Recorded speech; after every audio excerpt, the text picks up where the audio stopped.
Greetings, ladies and gentlemen. Welcome to the Jake Silver Show. This is episode 8. Friday was the State of the Union speech by President Joe Biden. I'm not sure if you caught it or not. I watched some clips of it, a little bit of footage here and there, but a lot of people saying, oh, we had to sit through this. No, you didn't. You didn't have to fucking watch it. You didn't have to. You could have watched anything else, okay? You didn't have to watch the State of the Union speech.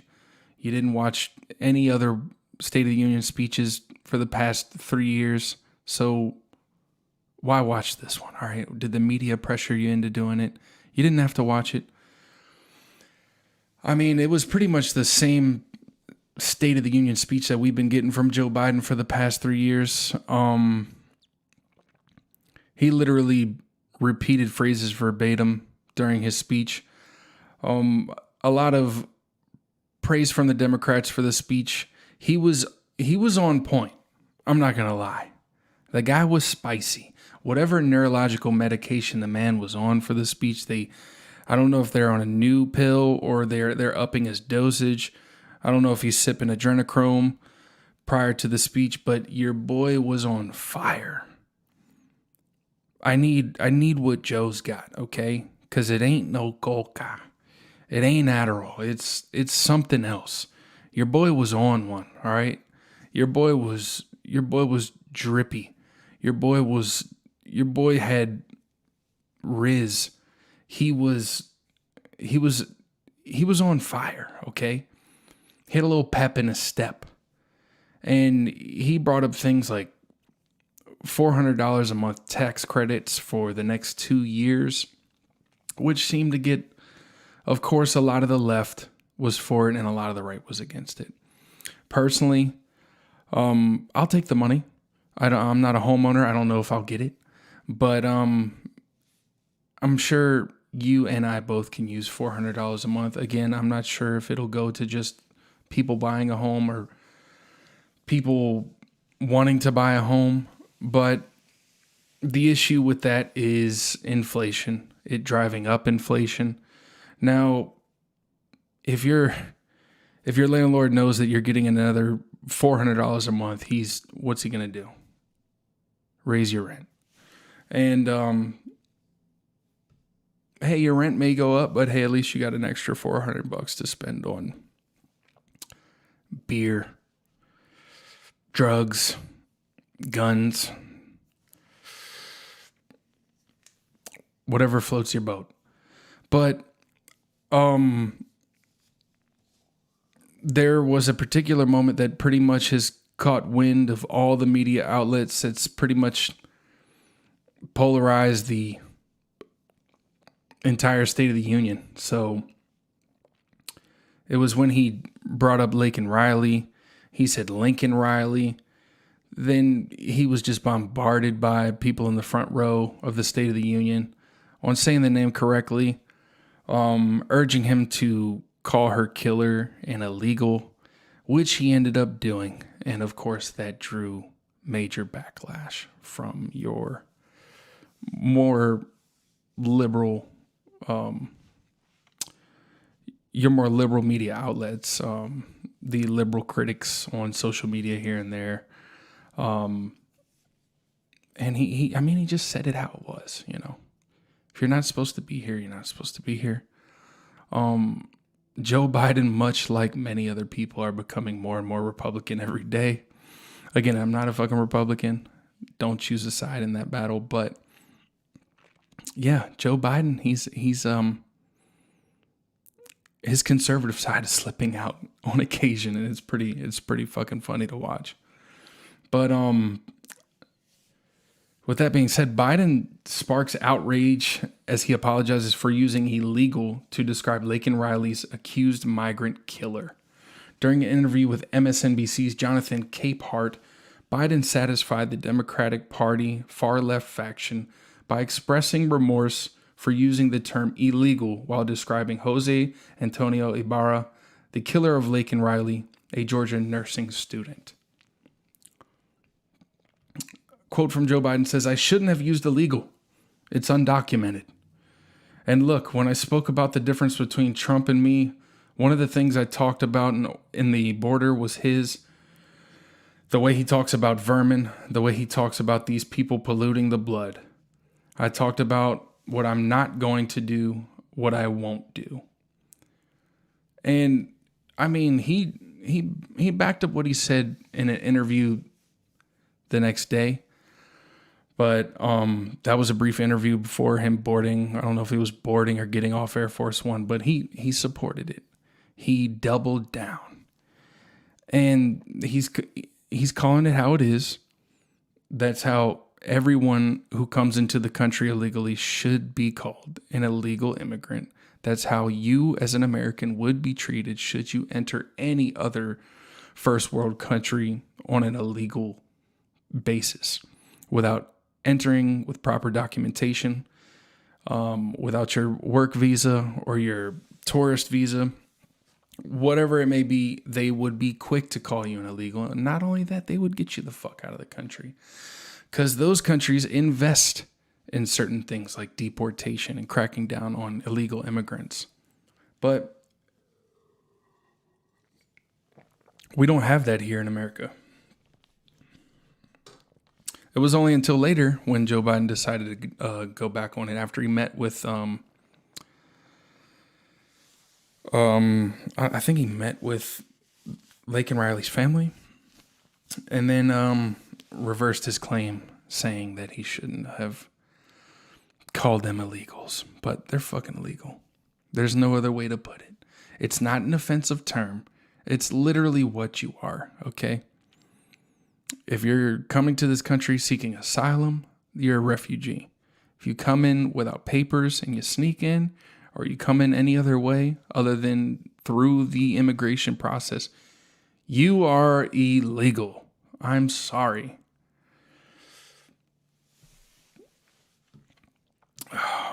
Biden also made headlines when he admitted to Netanyahu come to Jesus meeting, and says Prime Minister is hurting Israel with tough Gaza stand. Now, President Biden admitted to making an awkward hot mic comment about having a come to Jesus meeting with Benjamin Netanyahu, and said the Israeli Prime Minister is hurting Israel by not doing more to protect Palestinian civilians.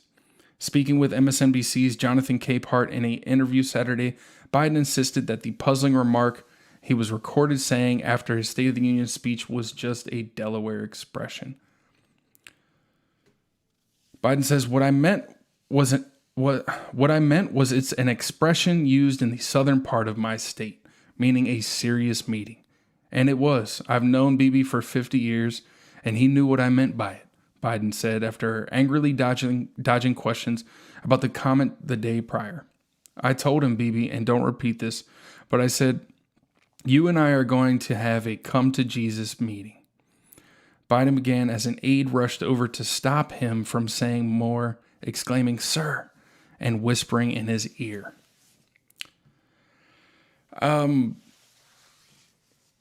Another slip up for Biden. What are you doing, dude? You're calling undocumented people illegal immigrants.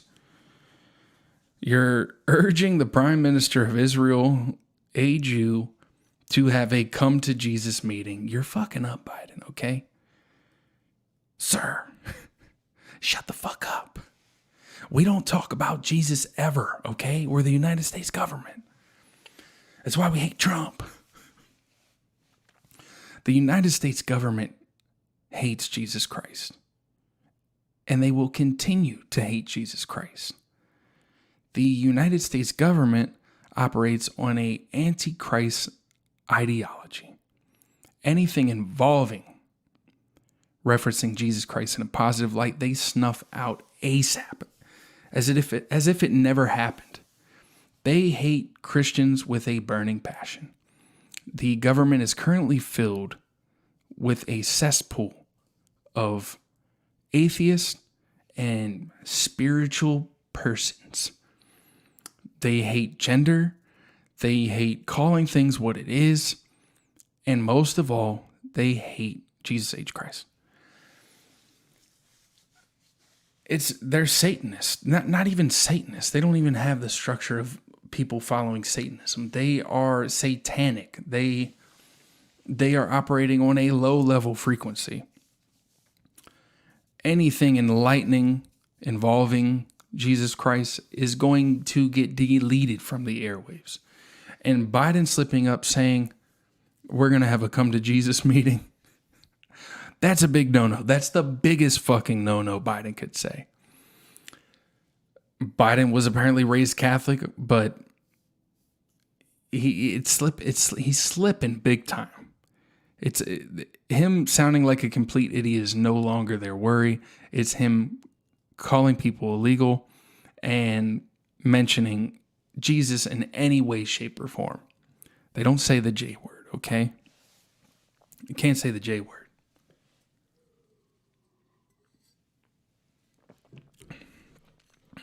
Christians are being fucking attacked in this country. And it's not being televised. But Biden told Carhart Saturday that he wants a 6-week ceasefire in Gaza, where more than 30,000 Palestinians have reportedly been killed since Hamas launched its October 7th attack on Israel, killing 1,200 and taking hundreds of hostages. I mean, I'm going to call it how it is. This whole entire war involving Israel and the Palestinians, it's all a Zionist movement. And I'm almost 100% sure the war in Ukraine is too. The United States government hates Russia because they are Orthodox Christian. They love Jesus Christ, and it's woven into the fabric of their government. They are a Christian nation. And America doesn't like that. America is generally a Zionist nation. Our politicians are all Zionists. They're known Zionists. It's not a secret. Whatever benefits Israel is what the United States government is going to carry out. Whether that includes killing tens of thousands of Palestinians, it doesn't matter. The Palestinians just happen to be there. They're the ones. If it were Christians there, they'd be fighting them too. Or they'd be fighting them. It really doesn't matter. Our government is notoriously pro-Israel. If Israel needed the arm and the leg of Joe Biden, they'd take it. Or we'd give it to him. Doesn't matter the amount of money. Doesn't matter the need. Israel gets it.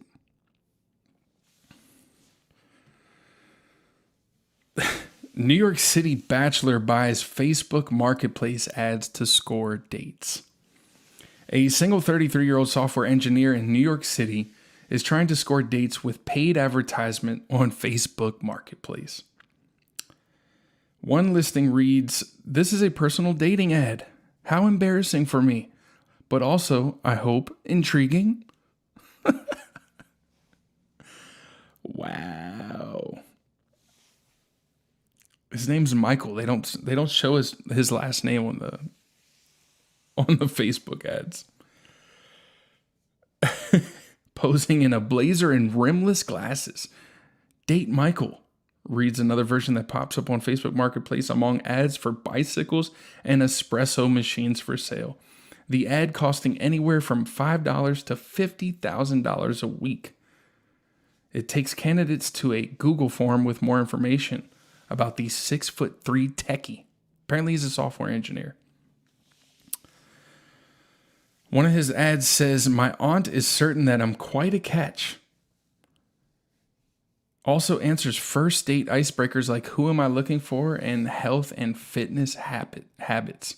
I'm kind, happy, curious, creative, and a major nerd. What does this guy, does he not know dating apps exist? Who the fuck is on Facebook Marketplace and they see a dating ad and they think they're like, oh, this is legit. How desperate do you have to be to see a dating ad on Facebook Marketplace and have any type of interest in talking to this fucking guy? It screams Netflix documentary. It screams serial killer. At the most basic level, I'm looking to meet a woman who is open to a serious relationship and lives within the reach of New York City's subway network. Yes, that's the ideal candidate.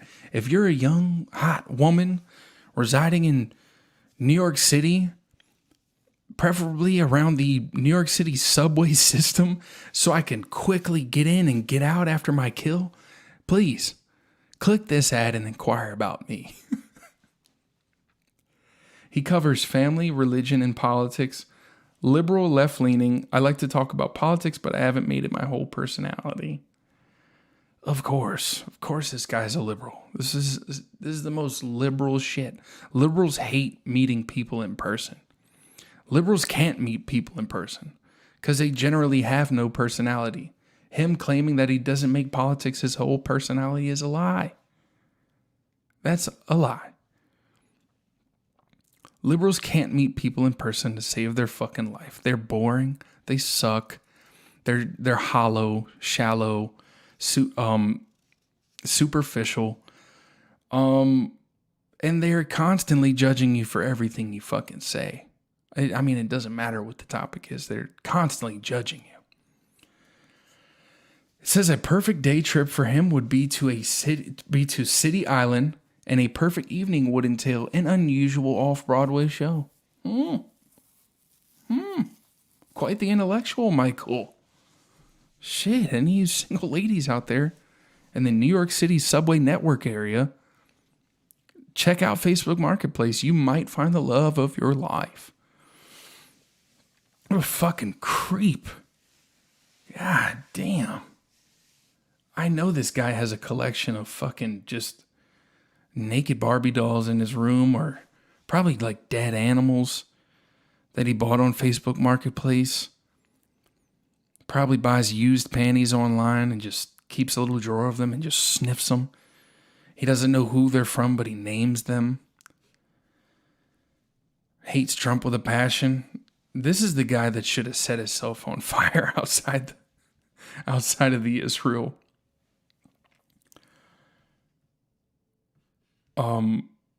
Whatever the fuck it's called. I don't know. I can't think of it right now. Embassy. This guy, Michael, should have set his cell phone fire outside of the Israel embassy. Or they should have did it together. That guy in the Air Force was probably gay. Too bad he didn't live. Wait, no, I don't think he lived there. I don't remember where he lived. Too bad he didn't live in New York City. He could have met him on Facebook Marketplace, and boom. Could have had two liberals burning outside of Israel embassy. I'm sorry, I shouldn't condone death or suicide. Speaking of that guy, everyone forgot about him pretty fast. Some major activist movement.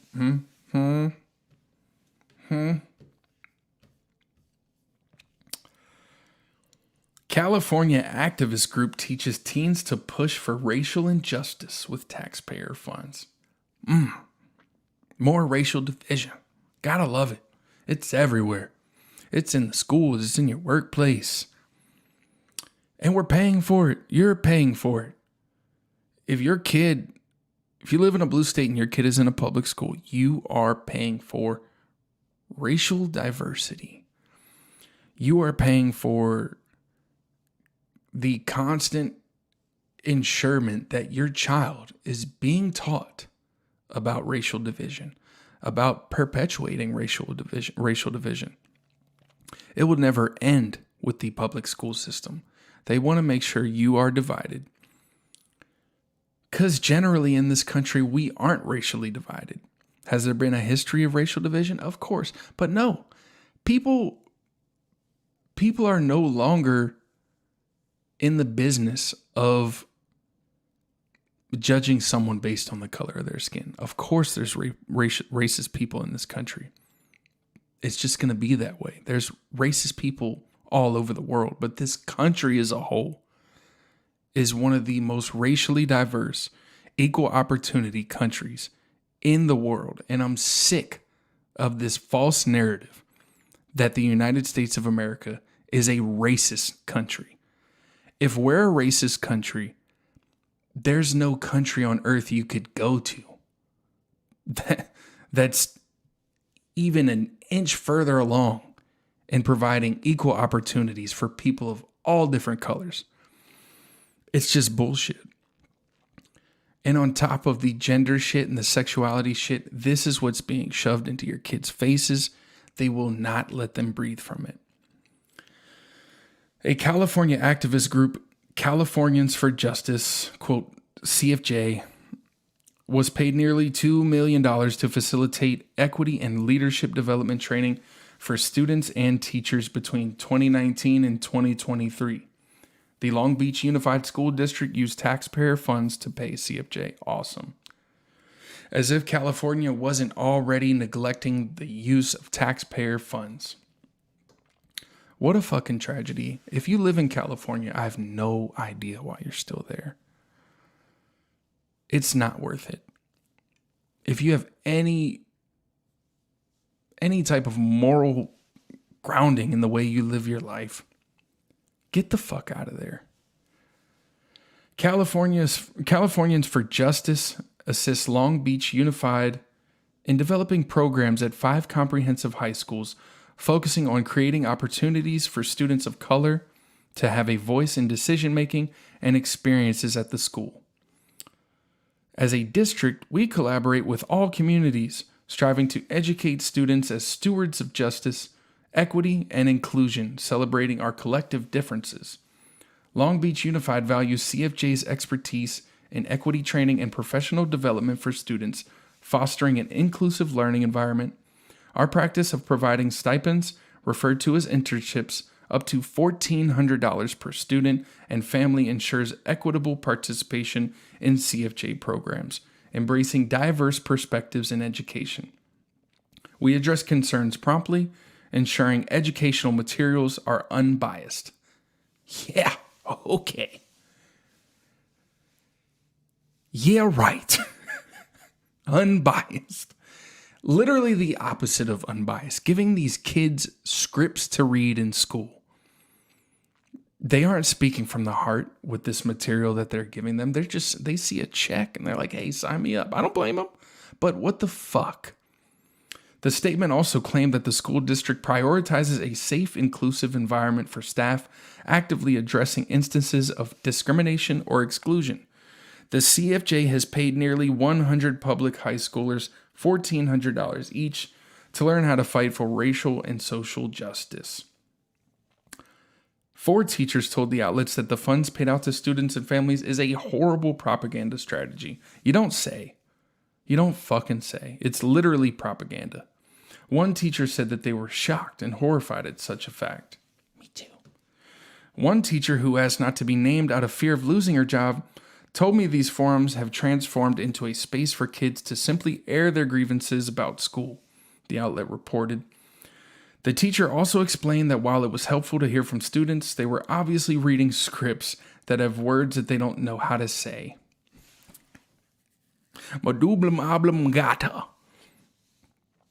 This is absolutely terrible.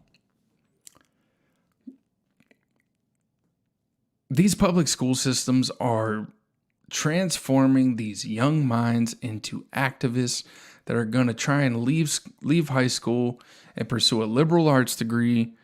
They're going to be in $100,000 debt and not have anywhere to work. They're just going to be full-time activists. The way that they are handing scripts to students, even the words coming out of the students' mouths, it just feels like indoctrination and not information. It doesn't feel like indoctrination, bro. It is indoctrination. Literally. It's the definition of indoctrination. If this was happening with any other topic that wasn't left-leaning, oh my God. This program would be on fire. it would be in the news everywhere. But being that it is a liberal agenda, this is not a concern for public schools. As we all know, public schools are fucking, the Democrats and liberals have the public schools by the balls. They're 90% of the reason why the future of this country is so fucked. The public school system is failing your children and has failed children for at least 2 generations now. I mean, get them out of public schools, dude. Homeschool them. Private schools, Christian schools. Get them out of there. And if they are in public school and you have no other choice, be involved. Show up to the schools. Be on the PTA board. Do what you got to do. Your children are the future. And with the way things are going, like I said, between sexualizing kids and critical race theory, enforcing division among social groups,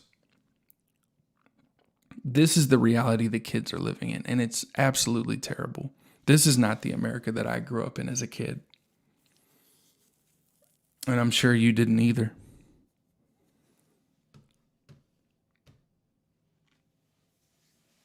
Proposed Missouri bill would make teachers register as sex offenders if found supporting transgender students who socially transition. Now, we're going to take a hard right for this one. We went from teaching kids about racial justice to targeting teachers who support the transition of kids with their genders. So Missouri's doing something right, damn it. Because they are. I'm going to take it even further. If you're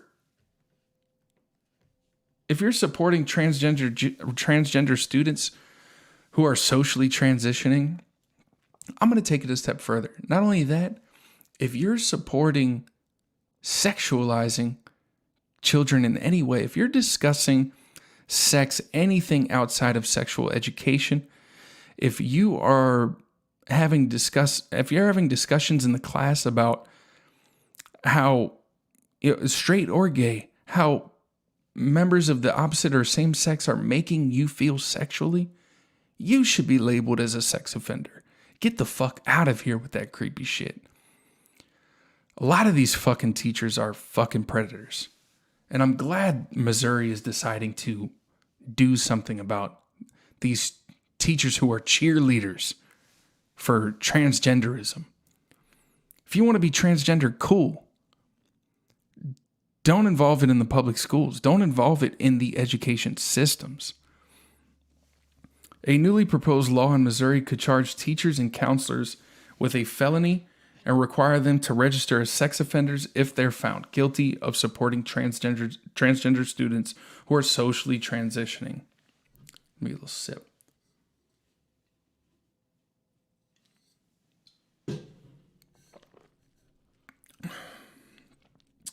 Missouri State Rep Jamie Gregg, a Republican, introduced HB 2885 last week. If passed and signed into law, the legislation would criminalize the act of contributing to social transition for anyone acting in an official capacity at their school, including providing informational or material support.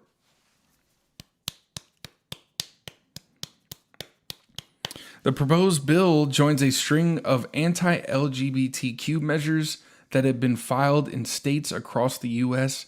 and comes amid a growing parental rights movement that seeks to empower parents to decide what can be taught in classrooms about gender, sexuality, and race.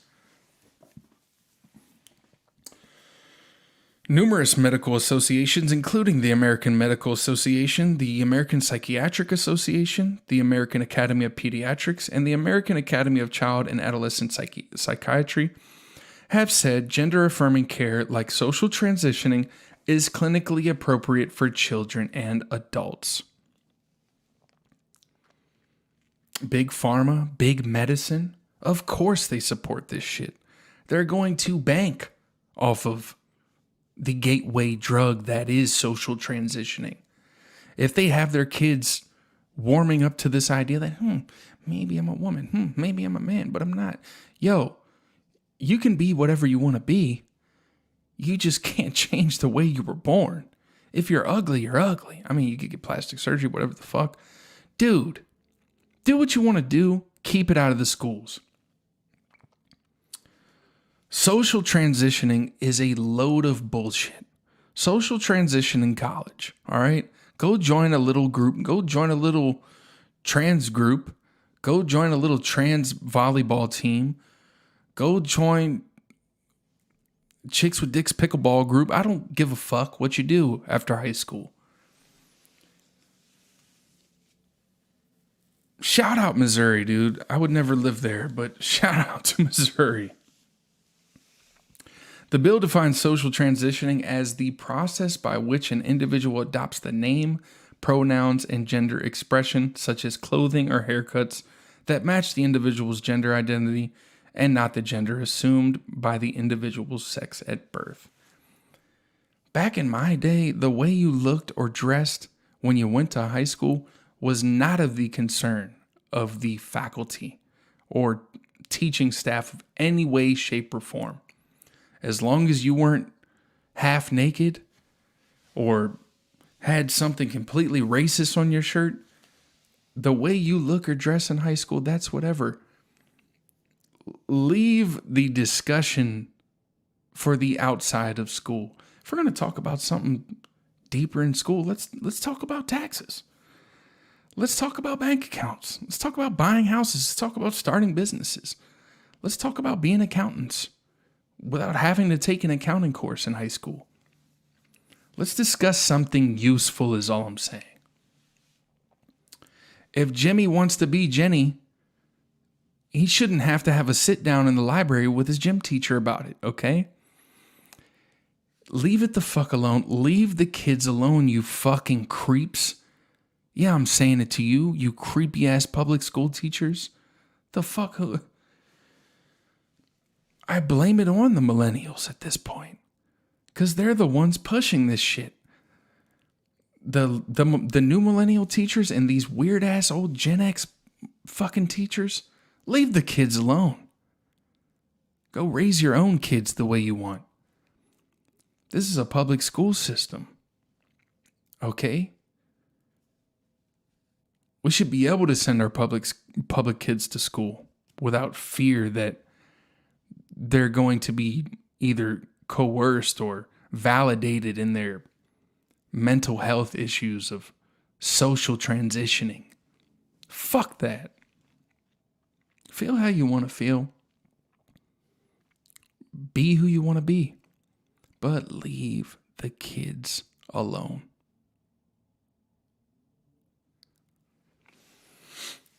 That's it for this week's episode. If you enjoyed this episode, please make sure you like and subscribe, share it with your friends. Please leave a comment if you got some free time. I'll make sure to get back to you.